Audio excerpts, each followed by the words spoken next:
નમસ્કાર, નિર્માણ ન્યૂઝની વિશેષ રજૂઆત શેર બજારના ધબકારા કાર્યક્રમ સાથે હું છું આપની સમક્ષ તનુ ખટીક। દર્શક મિત્રો, શેર બજારના ધબકારા કાર્યક્રમમાં આપણે ચર્ચા કરીશું શેર માર્કેટ વિશે।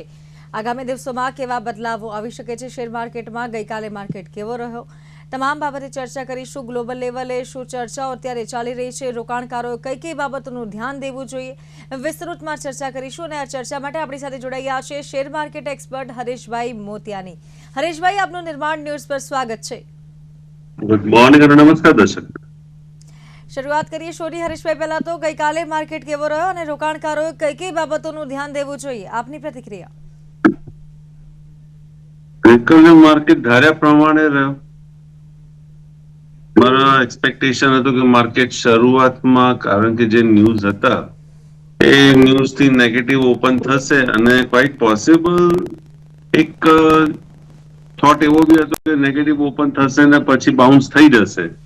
થોડો પહેલી 15 મિનિટની ગ્રીન કેન્ડલ બનાવી અને then it did not cross the high, પણ એ પહેલી 15 મિનિટનો જે હાઈ બનાવ્યો और रादर હું એમ કહું કે પહેલી 5 મિનિટનો પણ જે હાઈ બન્યો હતો એને બી ક્રોસ ઓવર ના દેખાયું આપણને, but yes it did hover around અને પછી ગ્રેજ્યુઅલી ઇટ સ્ટાર્ટેડ ફોલિંગ। તો વન્સ ઇટ સ્ટાર્ટેડ ફોલિંગ તો પછી તો અમે ફક્ત અને ફક્ત સપોર્ટની રાહ જોતા હતા ને સપોર્ટના નજીક આવી જાય ત્યારે અમે એનું રેઝિસ્ટન્સ કાઢી લઈએ। આ સિમ્પલ ટેકનિક છે, કે બહુ રોકેટ સાયન્સ નથી। કે માર્કેટ એક ડાઉન ટ્રેન્ડમાં છે તો ડાઉન ટ્રેન્ડમાં કયા લેવલથી બાઉન્સ આપશે યુ નેવર નો। તો what you have to do is just find the resistance, right. તો market was in the downtrend, was just falling, did not cross even the yesterday's 5-minute 15-minute high, અને સ્વાભાવિક વાત હતી કે market is on the decline side। સપોર્ટના નજીક આવે ત્યાં સુધી રાહ જોવાની। તો once it was falling down we just started finding the resistance level, કે હવે કયા લેવલથી બાઉન્સ આવશે તો અમે મીન્સ આ મંદી જે છે એ કટ ઓફ કરીએ અને then move forward for the long side with some points below the low as your stop loss। So yes, we were just following our levels અને 2 વાગે ટુ બી પ્રિસાઇઝ કદાચ કહું તો 2 વાગ્યાની આજુબાજુમાં થોડો ટાઈમે એ રેઝિસ્ટન્સ લેવલ ક્રોસ થયો, નો ડાઉટ। લો બન્યો તો 1:30 વાગે અને 1:30 વાગ્યાથી 2 વાગ્યા સુધી if I could just check it out, it was just hovering around। તો 1:30 વાગે 150 બેંક નિફ્ટીમાં ખાસ વાત કરું છું તો 151 નો લો બનાવ્યો અને 2 વાગ્યા સુધી it did not cross 255। હવે 150 ને 255 પોઈન્ટ એટલે 100 પોઈન્ટ જ આપણે સમજીએ। 100 પોઈન્ટમાં bank Nifty was just trading on the lower side, એટલે ત્યાં ખ્યાલ આવી ગયો કે અહીંયા એક સપોર્ટ ઝોન છે અને અમારું breakout level was around 350, basically 328 હતું, but I gave the level means આપણા મિત્રોને કે ભાઈ 350 ઉપર it will become strong, અને once it cross 350, 55, 350, that is say not here 328 એને ક્રોસ કર્યું છે, મારા માટે તો 328, મેં 350 કીધું હતું। that crossed at 210, સવારની આજુ 2:10 2:15, બસ ત્યાંથી એ લેવલ જે ક્રોસ થયો છે બ્રેકઆઉટ લેવલ એના પછી તો એક પણ લાલ કેન્ડલ મને જોવા નથી મળતી, એક પણ લાલ કેન્ડલ નહીં। ઇટ વોઝ ઓલ ગ્રીન મારું બધું candle, and when just near to the resistance level ના નજીક જઈને મીન્સ ત્યાં ટચ નથી કર્યું હજી રેઝિસ્ટન્સ લેવલને, it was just near to it અને ઓકે પ્રોફિટ બુકિંગ તમે કરી શકો છો, અમુકમાં ના કરી શકો, you can raise it, you can hedge it, કે પ્રોફિટ લાવી દો હવે તમને નુકસાન ના થાય, કે આટલો પ્રોફિટ થઈ ગયો છે હવે વધારે નહીં કરવાનું। તો that depends upon once appetite, right. Bank નિફ્ટીમાં 700 પોઈન્ટની તેજી, નિફ્ટીમાં 300 પોઈન્ટની તેજી, હવે આવી તેજી ક્યાં મળે? કોક જ દિવસ તમને આવું જોવું મળે છે। હવે ઇન જનરલ આ બધી વસ્તુ થઈ કઈ રીતના, તો અમુક પોઈન્ટ ઉપર એવા સમાચાર આવતા હતા કે મોદી સાહેબ, એટલે યુટ્યુબ ઉપર, કે મોદી સાહેબે કહી દીધું છે કે હમ કોમ્પ્રોમાઇઝ નહીં કરેંગે, not at the cost of farmers, ખેડૂતના અને લોકલ જે છે એના ડેરી વાળા, એમનામાં અમે કોમ્પ્રોમાઇઝ નહીં કરીશું, જે થવું હશે દેખ લેંગે. તો કહેવાનો મતલબ છે કે આવા બધા જે યુટ્યુબ ઉપર મેસેજીસ, વિડીયોઝ અને મેસેજીસ જે આવતા હતા, yes it did support the market, પણ એના કરતા વધારે it was like Russian counterpart of America, Putin. એમને અમેરિકાના પ્રેસિડેન્ટ સાથે મીટિંગ ની હા પાડી અને મીટિંગ કઈક યોજાવાની છે. એવું એક સંભાવના છે કે that this meeting is for the ceasefire or the peace for Russia-Ukraine war. એટલે જો એ સેટલમેન્ટ થઈ જાય તો કોઈ પોસિબલ પછી મે બી આ બધા સેન્કશન્સ ને બધી જે 50% ને ટેરિફની વાતો ને વગેરે વગેરે બધું શાંત થઈ જાય. નો ડાઉટ 50% ટેરિફ મારા મતે ઇઝ ઇમ્પોસિબલ. બટ ઇમ્પોસિબલમાં એમ કહેવાય છે કે નથિંગ ઇઝ ઇમ્પોસિબલ. તો it is difficult to understand, but clear લાગે છે કે 50% ટેરિફ તો I don't think so Trump એમની જ કમિટી કે એમની જ સરકાર એમને સપોર્ટ આપશે. અને ક્યાંક એવા બી આવે છે કે he doesn't have that power also. તો સમથિંગ ઓકવર્ડ છે આ બધી વસ્તુ. માર્કેટ જે રીતના ચાલ્યો છે અને જે રીતના ડેટા આપણને સજેસ્ટ કરે છે, તો એફઆઈઆઈ એક્સ્ટ્રીમ ઓવરસોલ્ડ પોઝિશનમાં છે. બહુ ટાઈમ પછી એફઆઈઆઈ આટલી ઓવરસોલ્ડ પોઝિશનમાં આવી ગઈ છે. તો we would expect short covering from FII. FII ની short position is below 10, single ડિજિટમાં છે. So that is a matter of concern for the short players. જે મંદી કતરા હોય છે એમના માટે વિચારવા જેવી વાત છે. અને ચાન્સીસ છે કે હવે માર્કેટ અહીંયાથી કદાચ બહુ નીચે નહીં જાય and market May consolidate or May rise, depends. હવે ચાન્સીસ છે કે આજના તારીખમાં એવું મને લાગે છે કે ચાન્સીસ છે કે ક્યાંક થોડુંક પ્રોફિટ બુકિંગ આવે, થોડુંક નીચે આવે, વધારે પડતું તો નીચે નહીં આપે. Yesterday's low will not be broken, or if it is broken by some odd points, અને then again એમાં બાઉન્સ આવી શકે છે. બટ પ્રોફિટ બુકિંગ નેગેટિવનેસ આજે કદાચ આપણને જોવા મળી શકે માર્કેટમાં, એવી એક કદાચ કહું છું, આઈ એમ નોટ શ્યોર, બટ એવું લાગે છે કે કદાચ એક નેગેટિવનેસ માર્કેટમાં આવી શકે છે.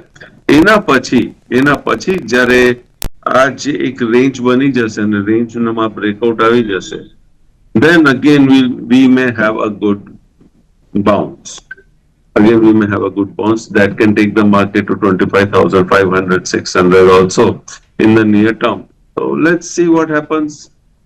Time is the factor and statements are the factor.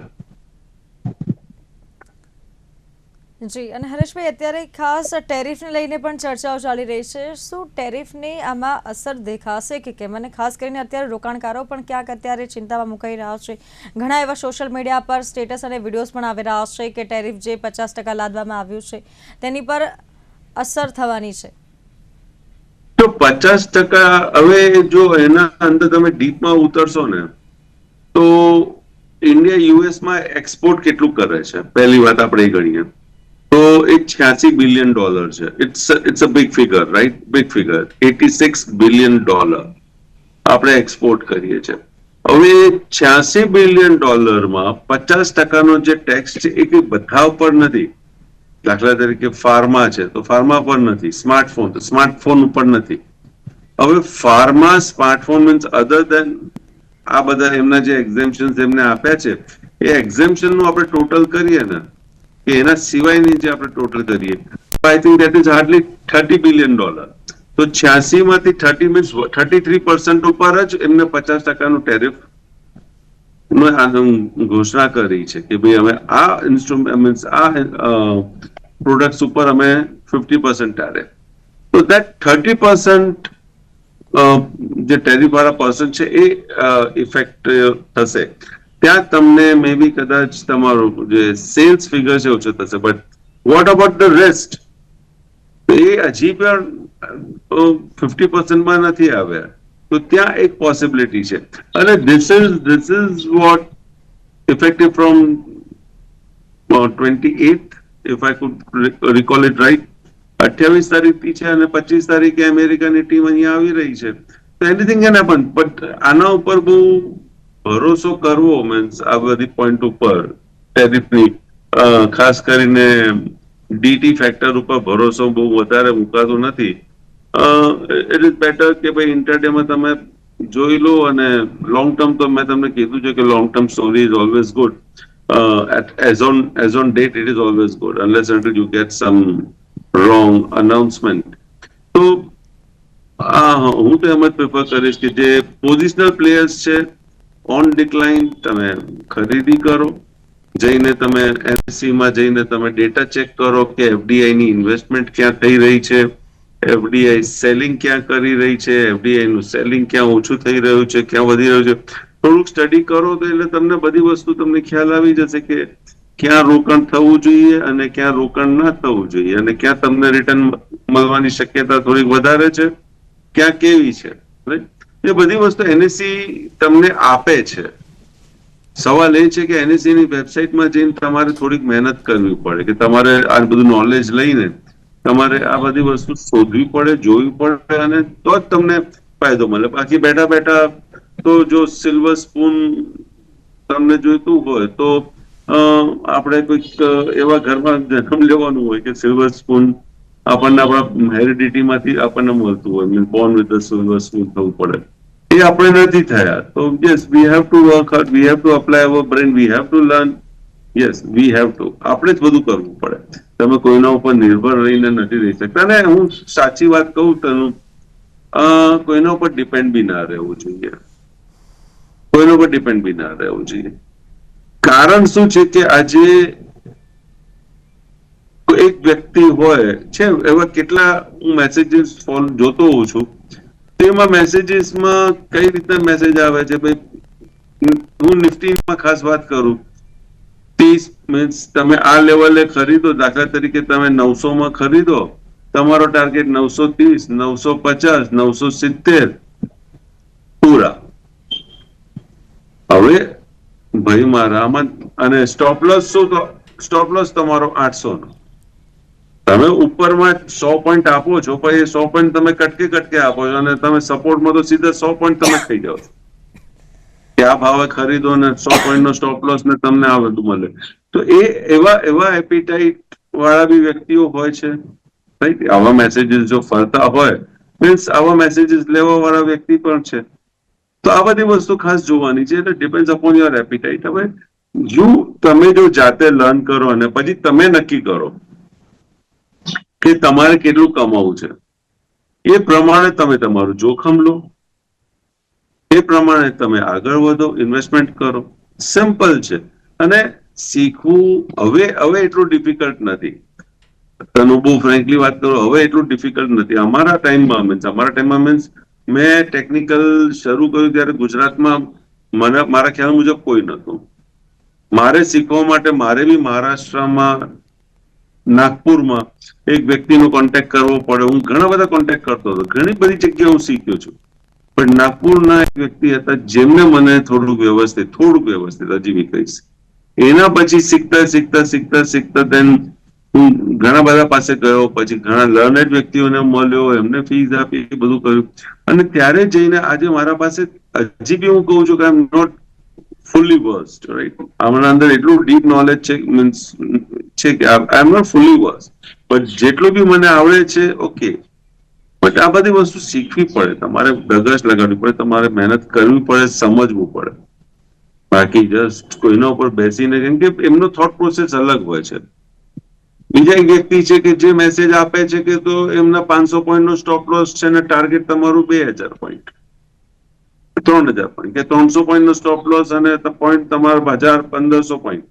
તો હવે સામે જે વ્યક્તિ તમને મેસેજ આપે છે એ શું સમજીને શું વિચારીને આપે છે, અગત્યની વસ્તુ તો આપણે એવી સમજવાની છે. એટલે જાતે શીખી લઈએ, જાતે સમજી લઈએ. I think so that is far better rather than following or approaching anyone, અને પછી આપણે ફોન કરતા રહીએ, સામેવાળો ફોન ના ઉપાડે, જવાબ ના આપે, રાઈટ? તો ટુ લર્ન, સેબી કે એનએસસી જે કહેતા હોય છે બધાને કે ભાઈ તમે શીખો, સમજો, શીખો, સમજો, એ ખોટું નથી કહેતા. one should learn. At least one should learn the basics and somewhat the thought process of the person whom they want to follow.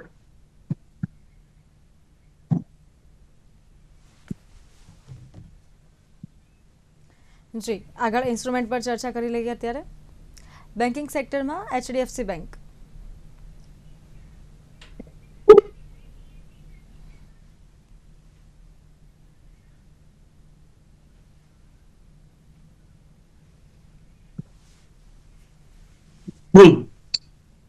ગઈકાલે તું વાત થઈ હતી, મેં કીધું તો આ સપોર્ટ ઉપર છે. પોઝિટિવ કેન્ડલ ગઈકાલ સવારે બી મેં વાત કરી કે પરમ દિવસે બની છે. એનું resistance level was yesterday I said 2000 કે 2000 ની ઉપર ચાલશે તો આના અંદર આપણે સ્ટીમ થોડીક વધારે જોઈ શકીશું. ગઈકાલનો હાઈ તમે જોઈ લો 2001. એ લોવર લેવલ થી બાઉન્સ થયો છે. આપણે એચડીએફસી બેંકને સિમ્પલ ફોલો કરીએ તો સ્ટાર્ટિંગમાં ગેપ અપ થઈને then it came down till what 1976 around. 1976 માં સપોર્ટ લઈને અગેન ઇટ બાઉન્સ બેક. શરૂઆતના જે 15 મિનિટ કલાક આપણે જે કલાકની ગણતરી કરતા હોઈએ છીએ એને ક્રોસઓવર કર્યું. એને ક્રોસઓવર કરીને then again retrace to 198182, right? એટલે અગેન ઇટ કેમ ડાઉન. દિવસનો લો ના તોડ્યો, again it started coming up, અને પછી આપણો જે રેઝિસ્ટન્સ લેવલ છે 2000 ઉપર આવી ગયું છે. હવે 2004, હવે ધ લેવલ વિલ બી 2004. 2000 નું લેવલ છે, હું ના નથી કહેતો, એટલે ડોન્ટ સે કે ભાઈ હું મારા સ્ટેટમેન્ટ ચેન્જ કરું છું. તો 2004 quite possible that can be a hurdle. હવે આ ખાસ સમજવાની જોવાની વાત છે કે જો આ લેવલને ક્રોસઓવર કરી દે છે with volume, it has to close with volume,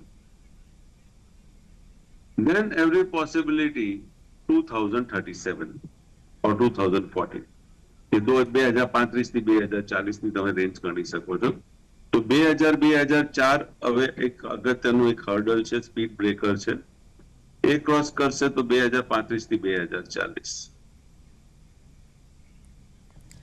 જી, આગળ વાત કરીએ એશિયન પેન્ટ્સ.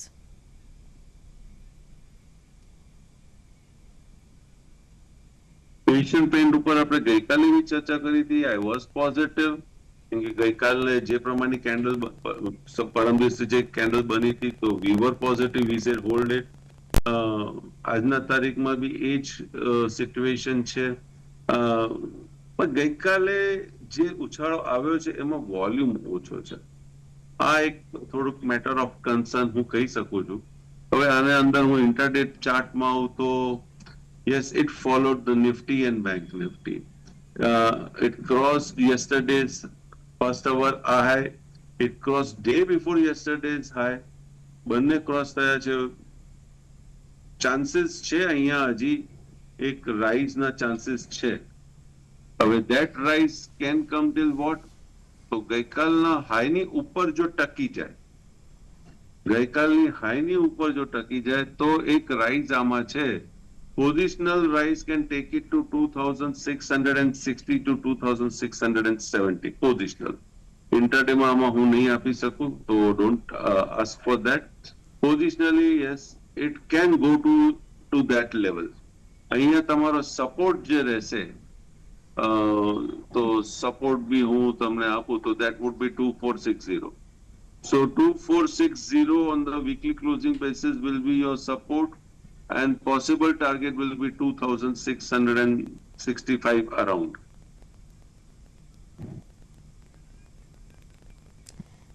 જી, આગળ વાત કરીએ હીરો મોટોકોર્પ.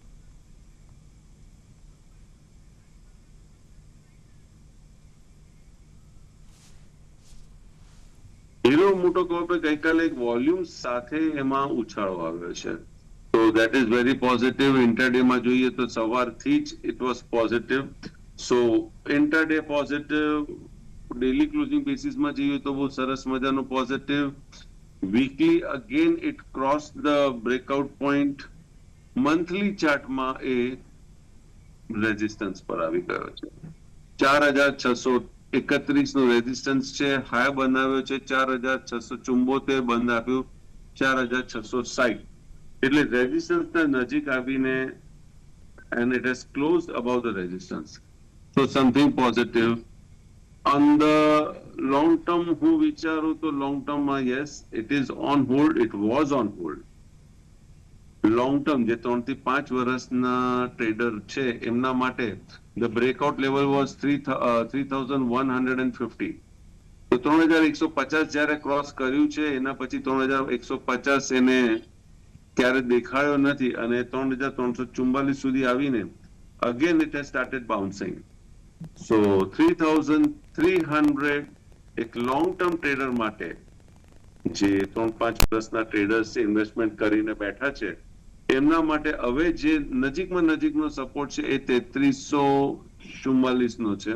થોડોક દૂરનો સપોર્ટ હું લેવા જાઉં તો 3060 નો છે. રાઈટ, તો આ એક સપોર્ટ રેન્જ છે 3060 થી 3344. આ સપોર્ટને ધ્યાનમાં રાખીને Hero Moto is positive for 3 to 5 years.